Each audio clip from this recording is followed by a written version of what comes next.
There's a cool breeze in the air tonight. A Russian diplomat is about to get a deadly taste of crystal that will send her to her knees. High Impact Studios presents Crystal Breeze starring the adult superstar Crystal Breeze. You're the worst. So get your poison antidote ready because you're listening to a Kind of Garbage podcast, Comic Edition. It's a kind of...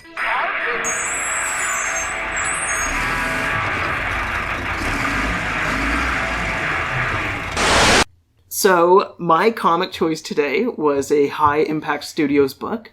If you don't know what High Impact Studios is, they do, I don't want to say amateurish art comics, lots of adult comics. Yeah. But also some that aren't adult. And it's Crystal Breeze, Volume 2, Issue 1. Didn't know it was Volume 2 at the time, but that's fine because really you don't need any introduction to this because it's a very cut and dry story. Almost the same story as Time Cop without the time. Or the police. Or the police, yeah.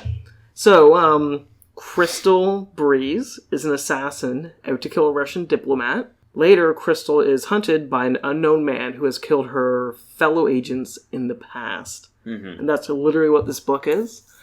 Cody, what did you think about this? I know you get a kick out of some of these books because of how funny they are, and just not so much for the content, but just like the time period that these books came out, and they came out right in the height. Oh, very fucking 90s. Oh, like right at the height of like, it costs nothing to make a comic book. People are like, everyone's going nuts buying comic books, and there was a huge speculation market of, hey, if Superman's worth a lot of money, if Superman #1's worth a lot of money, then why wouldn't my #1 book be worth a ton of money in the future?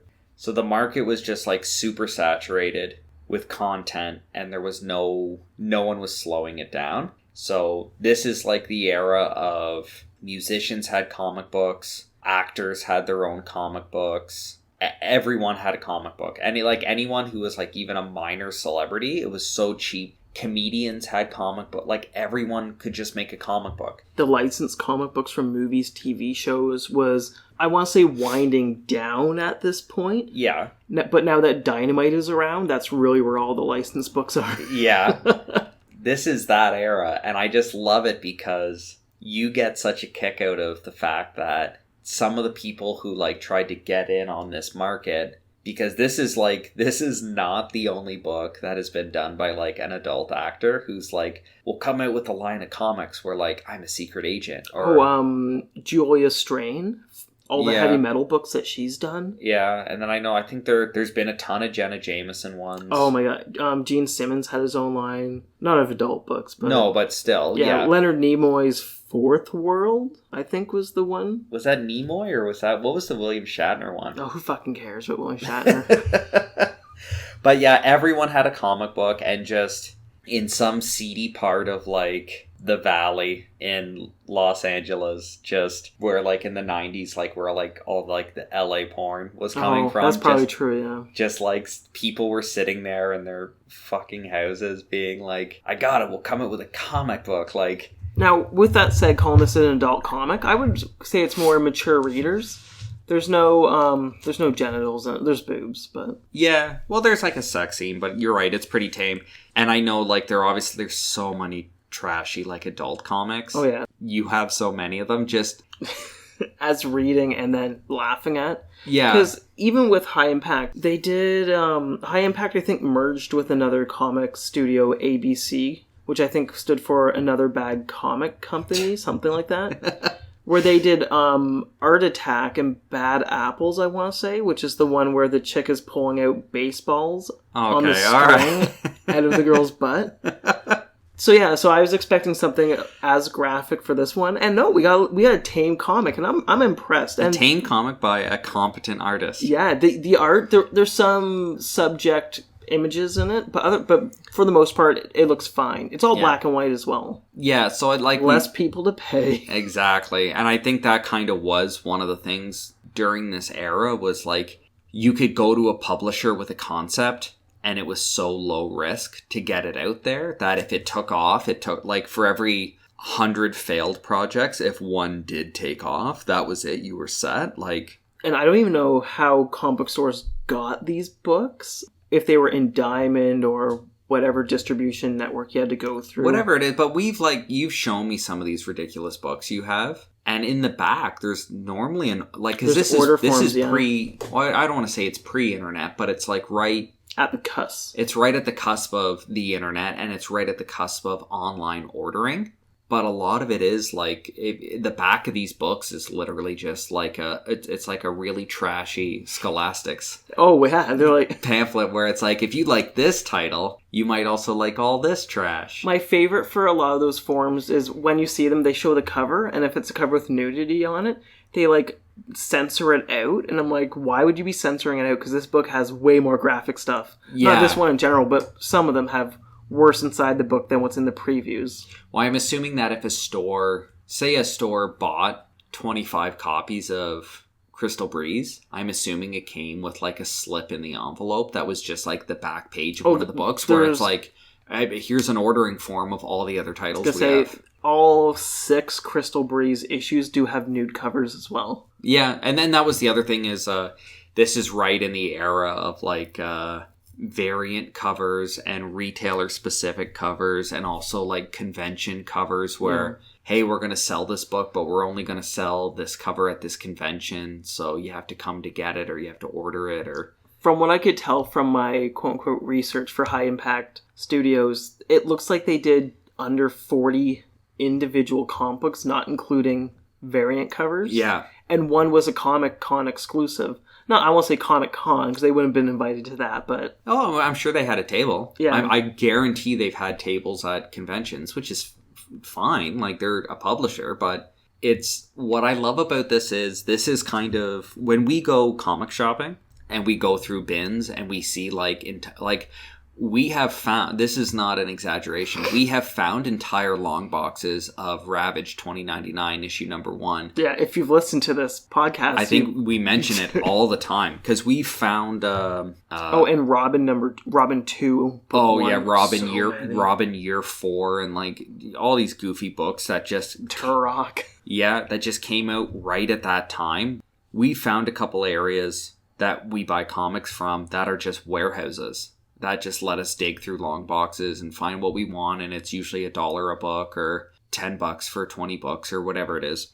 But it's all trash. And I love it because we're used to, I think most people who have been comic fans for a while are used to like the 90s trash era of everyone, like an issue number 1 came out, but then it was the most published number 1 of all time, but people expect that to be worth money. Like it's a Detective Comics number 1 or Amazing Fantasy number 1, and it's like, no, this came out at the boom. Like, this number 1 is the most published. It's one of the top 10 most published comics of all time. Like, it had one of the biggest printing runs. It's not a rare comic. It doesn't, whatever.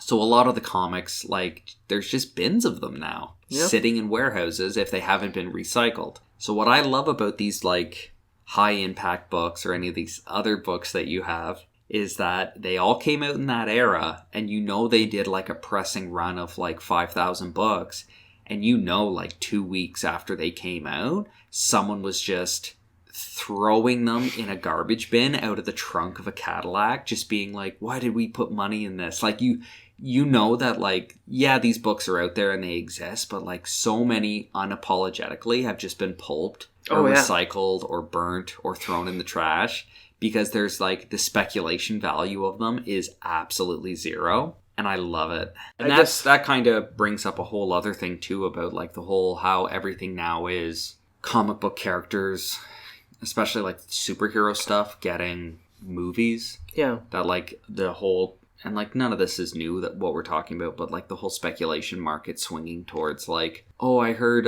like, Domino's gonna be in the first... Or she's gonna be in the second Deadpool movie. I need to get... You know what it is. What's the New Mutants issue? Or is it New Mutants or X? It's both, technically. Yeah, exactly. Domino's in 98 of New Mutants, but it's like, it's copycat pretending to be Domino. So then the actual Domino is like issue... I'm not going to get it right. It's like issue 7, I think. Something stupid where people are like, well, that's the real Domino. It's like, exactly. She looks the exact same. It's like, no, but like that's her first real appearance. Fuck you. It doesn't matter. Yeah, like people get so obsessed with like what's an actual first appearance and what isn't and all this other stuff. But then meanwhile in the movie, they're just like, how do we change that? Like, this character's so stupid. How do we change her? That, like, yeah, she has ties to the character that, like, is in the like, she has ties to, like, Deadpool or whatever, that's fine, but like we want to modernize and make changes and do all this other stuff. They did great in the movie. It's a black woman with vitiligo on her face. I thought they did a fine job with her. Oh, they did, but they made, and I'm not complaining about, like, I'm 100% like, if Cody, that's racist. You're being a racist. For every comic book movie that they make, it infuriates me when people are like, oh, but you're not staying true to the source material, and it's like, but they're not. No one said they're making like a direct. We're adapting it. No. Yeah. It's based on the characters. Yeah, it's based on the characters or based on the story or based on the idea. Like, how many times have any comic book company, how many times have they relaunched some of their original characters, modernized them or changed them? And it's like, yeah, that's what you should be doing. Like, that's totally okay to do. You know who they've never modernized? Captain Canuck. I was going to say... I'm joking. I haven't read Captain Canuck. And I was going to say, is it I think he's a Captain America villain. Is it Hate Monger? Because they haven't modernized him to make him politically correct. He still hates minorities. Oh, isn't that, like, modernly correct? Maybe modernized Hate Monger just has, like, a MAGA hat. It's just, oh my god. He has a tiki torch and a MAGA hat. It's true. Okay, I guess we should get into the plot of the book. The plot of the book... Well, I guess I already said the intro, but yeah, go ahead. Well, the plot of the book is Crystal Breeze is a sexy lady. Sexy assassin sent out to take out a Russian diplomat. Also a female. Also a woman. There's a little bit of, I don't even know what you would call it, mature, not X-rated, but mature-rated. Yeah. Comic loving. We start with Crystal at a cocktail party where she sees the Russian diplomat, Minska, I think her name is. Yeah. And Crystal sends Minska a drink to engage the two in some chit-chat. Minska takes Crystal to a room and says, I got a surprise in here, but you have to close your eyes. And then he's like, okay, you can look. And then when Crystal turns around and looks at her, Minska's wearing lingerie. Yeah. And then they just start making out and licking each other's nipples. Yeah. And then eventually Minska goes down on Crystal and is poisoned by Crystal's tainted vagina. Yeah, that's a story. That's a story, Pete. Which I love, because when I read it, I was like expecting it to be so much worse, or I was expecting it to be so poorly drawn or so childish that I was like, after I read that, I was like, you know what? I was expecting worse. Death by vagina. It's not horrible.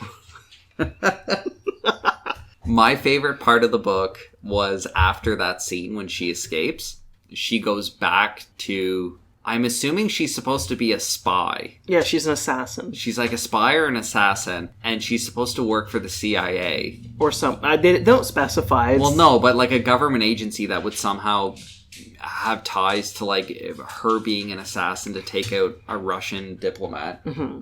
But instead of her going to CIA headquarters or anything like that, or like some sort of like, hidden base or anything, she goes to the Pentagon. Which is... Oh, that's right. She does go to the Pentagon, yeah. But the Pentagon building is a pentagon, hence the name. So when you show the Pentagon, it very rarely needs the subtitle, The Pentagon. But in this, it's titled, like, in case you don't know, this is the Pentagon. But the Pentagon isn't like the Pentagon is like military offices. Like, that's not the CIA building or anything. So it's like, what the hell is she doing at like a Department of Defense office building? She was being debriefed about how... They wouldn't do that at the Pentagon, is what I'm saying. Yeah, she goes to the Pentagon. Actually, before that happens, when she's in the shootout after killing the Russian diplomat, she jumps out of a window, and as she does, she's like, oh, that was a bad idea, because she's covered in glass now and all cut up. But then she escapes via helicopter. As she's being debriefed by the guy from the Pentagon, he's letting her know that there's, I guess, a bad guy looking to kill her who killed other agents. So Crystal decides that the best way to go about this new information is to go to the mall to lure them out. Yeah, and she's wearing the shortest short shorts you've ever seen, and was it like... A bikini top or like a cut-off shirt with, like, tied in the front. Yeah. Like, the most revealing thing in the world. Yeah, where the artist just drew like an infinity logo, basically. Yeah.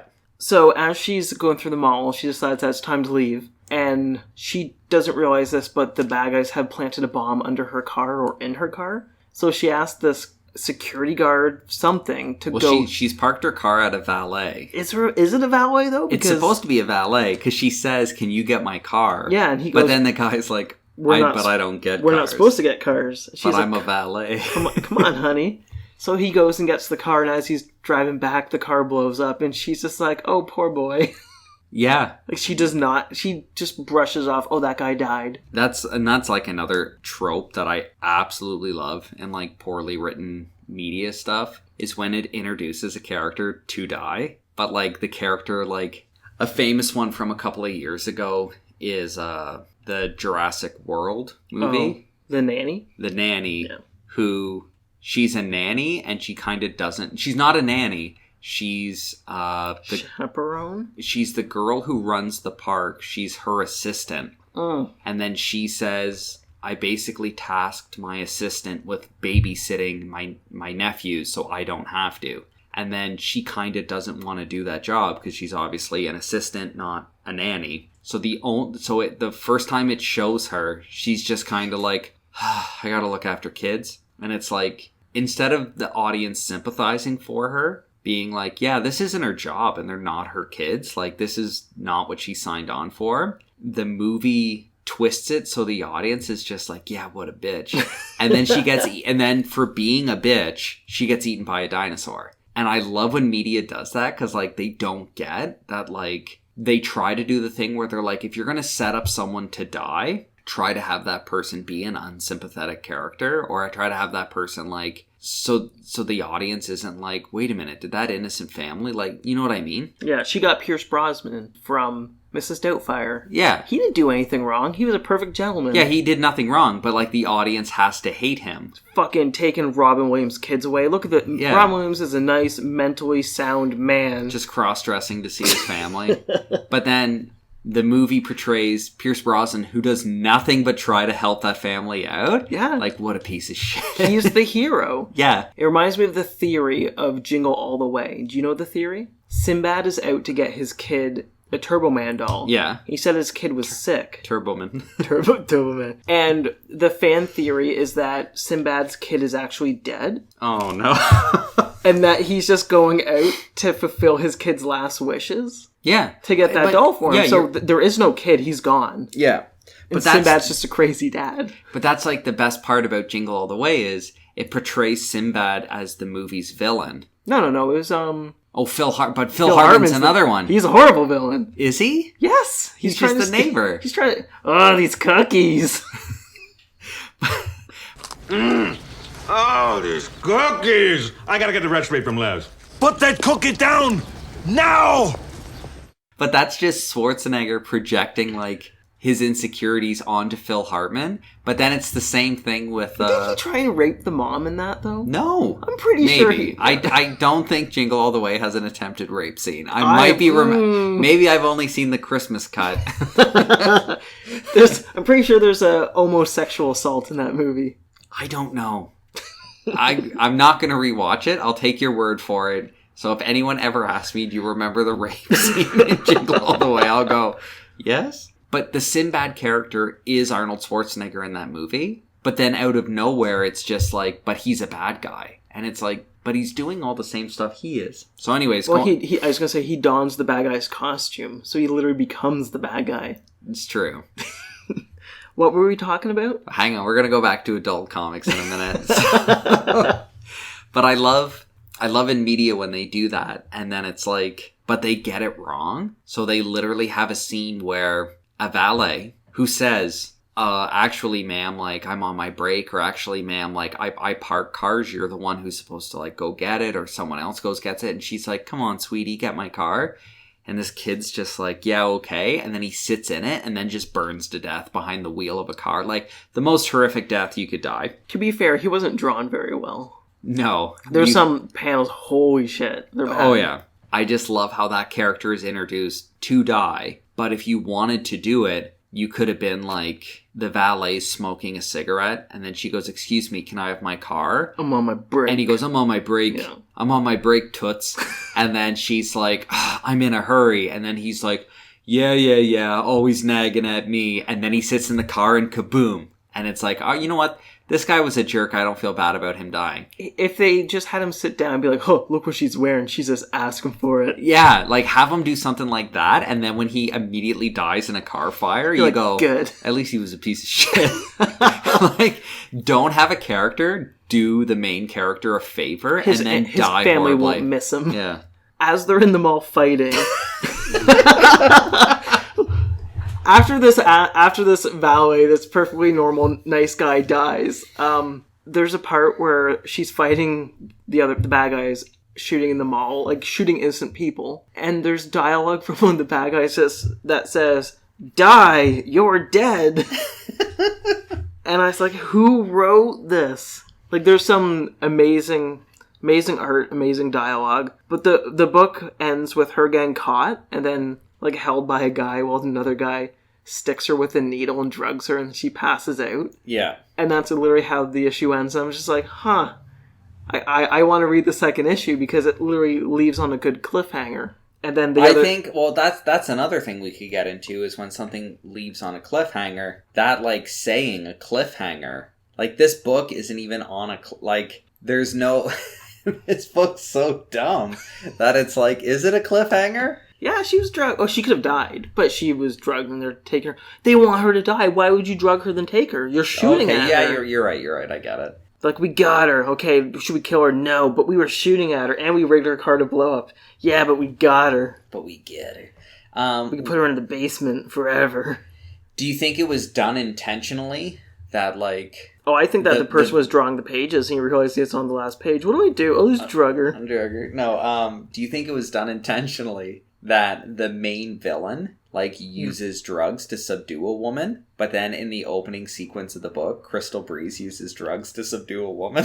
She doesn't to kill a woman? Oh, that's... Well, subdue, kill, yeah. It would have been great. It's like, how does it feel? But you know what I mean? Like, when you write a book like this and you have, like, a hero character or protagonist, maybe don't have them use the same methods as the evil character. Like, in the book, if like, whoever her handler was or something was like, "Oh, you did a good job, Crystal Breeze. Why don't you come back to my penthouse?" And then, like, they hook up, and then he goes, "Surprise, I'm a Russian double agent." You would be like, this guy was evil. He used, like, sex and whatever to, like, lure her to be defenseless, and that's evil guy moves. Don't have the book open up with Crystal Breeze, like, lie about who she is, and then be like, "Hey, do you want to come over here and hook up?" And then a girl's like, "Okay," and then dies. Like, that's the same methods the villains are using. How refreshing was it to read a book of this quality? Compared to the other books we read? No. I was going to say, this is probably the lowest quality we've done so far. Lower than Terror Assaulter? Oh, Terror Assaulter has color in it, so there was more money spent on that. True. How dare you, when Terror Assaulter is clearly the number one book on my list, you asshole.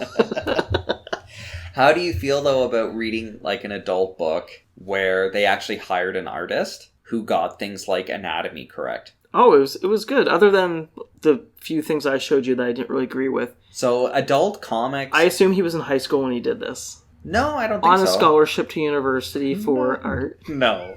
I'm sure it was a contract. Like, I'm sure they gave him, like, $1,500 to write it or $1,000 to write it. No, what I mean, though, is... I know, like, adult comics are kind of having a little bit of a resurgence right now, or at least mature comics with nudity. Yeah. Which you couldn't be more thrilled about. No, but you know what I mean? Like, kind of like comics are... It feels like comics are getting a little more out of the superhero stuff again, and people are getting a little bit more adventurous with titles. Yeah, so, I still haven't read Come Into Me. Did you read all of it? Yeah, it was good. Okay. And then I read, other than the writing, I read a book called Faithless, which had, like, it had, like, nudity and sexuality and stuff that you wouldn't normally see in, like, a Marvel or DC book or a superhero book. Yeah, I'm missing an issue of Money Shot, so I've read the first issue, but I haven't read 2, 3, 5, 6, because I'm missing issue number 4. Yeah, because you want to read them all in a run. Yeah. So I know they are having a resurgence, but if anyone out there hasn't read, like, a 90s adult book... Oh, God. the fact that you can say this book was amazing, it had correct anatomy, shows you the quality of, like, what the hell they were publishing. And to be fair, like, during, like, the 90s extreme era, you could say that about, like, superhero books. Oh, the anatomy is correct. Like, there's perspective or correct shading, or they drew hands instead of gloves. It's like, that's what comics were like. Everybody's hand is a boxing glove. Yeah, or everyone's making a fist because they're easier to draw because fingers are the worst. So, for our top 10 list, this is my number 9, which goes between James Bond 007 GoldenEye, which is number 10, and number 8 is Dark Reign, The Cabal. I'm going to put this above... This will be my new number 6, so it'll be below Bad Mother and above Dark Reign. Above Dark Reign? This is going to be... This is going to be my new number 7. Above Ravage 2099. And just below Dark Reign. I don't know, like... Just look at the list and you're like, I don't know where to put this.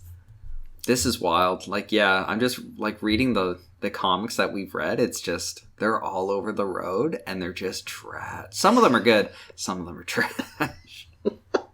So, in between Dark Reign and Ravage, you thought this was better than Albino Spider. Good for you. Okay, well, that's something that we, like, I don't even know why we didn't even do this yet. Like, how do you think this works as, like, a piece of comic art or media or anything compared to Albino Spider? I would rather have any page from Albino Spider mounted in a frame in my living room rather than something from this book. Same, but also in the same way that, like, I would rather have, you know, some prop from, like, a trash movie versus, like, a movie that was merely okay. Oh, like, I see. You know what I mean? Like, this Albino Spider is so bad it's good. I feel like it's true. I feel like Albino Spider has stuff happening in the background, and was it colored? I don't think it was colored. It wasn't. Shit, I don't remember. That there's actual backgrounds in it, where this feels like a Todd McFarlane cover, where it's always a white background because he doesn't want to put effort into it.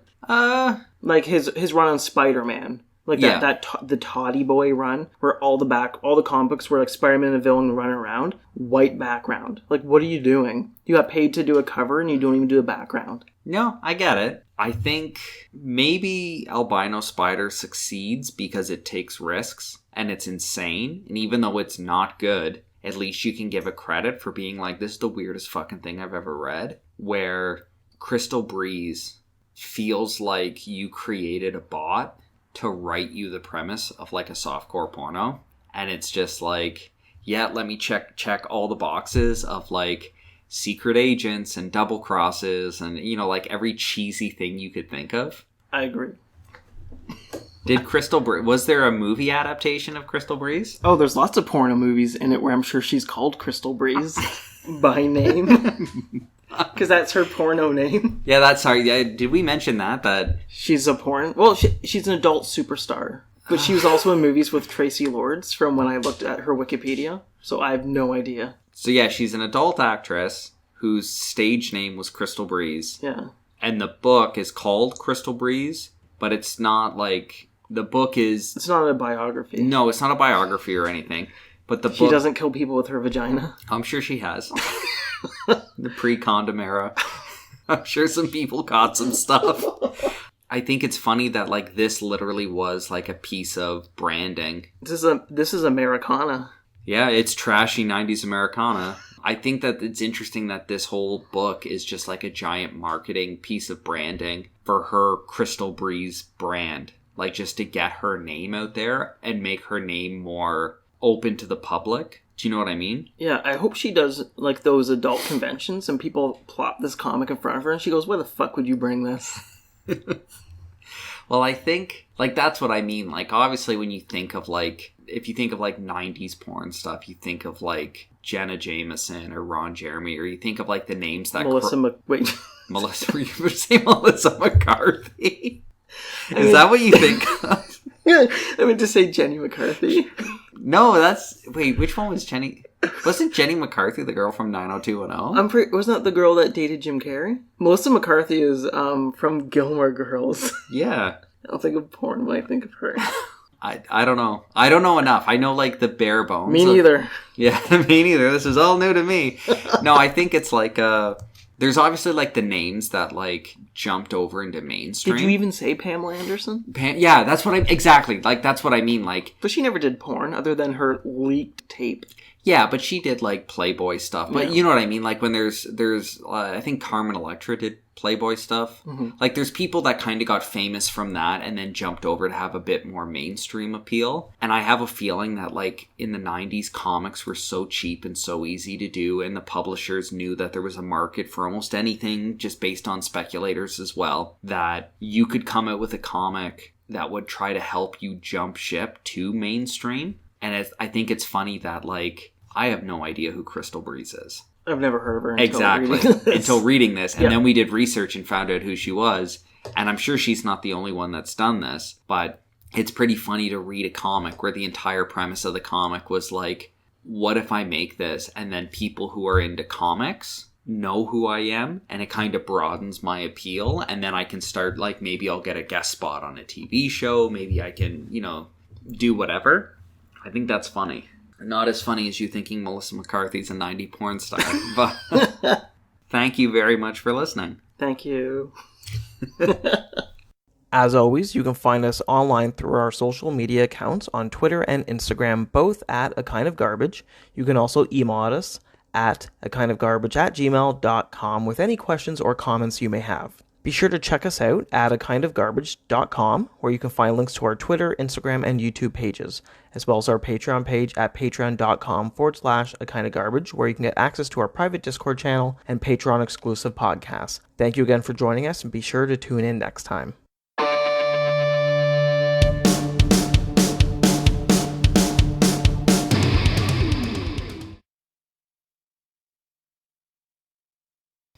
So I don't know about you, but you have a few adult. Do you have any adult comics? I know I gave you one because when I ordered one from Amazon, because yes, Amazon does carry adult comics, they shipped me 2 by accident. So I'm like, Cody, take this. And you're like, okay. Did you recycle it yet? No, it's still up there. It was Agent X. It's funny you bring it up because it's like the exact same premise. It's like, what can we draw that's like a low stakes? Because, like, nothing's more low stakes as far as, like, if you're going to do drama. Because all you need is conflict, right? Yeah. So nothing's more low stakes than being, like, it's about spies. Like, this person talking to this person is actually secretly this person. And it's, like, that's so easy to draw. You're not drawing car chases. You're not drawing helicopters or... You know what I mean? Like, it's very simplistic, which I think is so funny. It's kind of like the pizza delivery man aspect of, like it's such an easy... setup that it's like, yeah, no wonder like 90% of them were that. It's the easiest setup in the world. Like, what tropes can we use? Yeah, that are just like all we need is a guy to have a baseball hat and a pizza box, and all of a sudden you have a premise for a movie. Hey, here's your pizza. Oh, I don't have any money. Oh. Hey, movie. There it is. There's the movie. Why did you order if you have no money? I thought I could pay with my body. But yeah, like, spies are the same way. Like, you just draw people at a party, and it's like, oh, I'm secretly a spy. And it's like, no, you gave me those. And then there's also, I picked up some of that Brandon Graham early stuff. Yeah, you got the pillow fights and did you get Perverts of the Unknown as well? Yeah. Yeah, which I got more or less based on that. I'm a fan of Brandon Graham's comics. Like, the comics are, I've read them. They're not particularly great. Some of the art, and it's interesting. Yeah, the anatomy is definitely kind of bendy for some of them. Yeah, but that's kind of his style, like his art style transfer, which I kind of get a kick out of, is that you see some artists, especially if like they got a job doing adult stuff, they kind of go nuts being like, how do I screw with the anatomy? Or how do I make this look like what I think adult comics should look like? But then when Brandon does it, he's just like, I'm just going to draw my comic, but like... I'm going to draw when I'm interested. Chicks with dicks. Jesus Christ. Yeah, that's Brandon.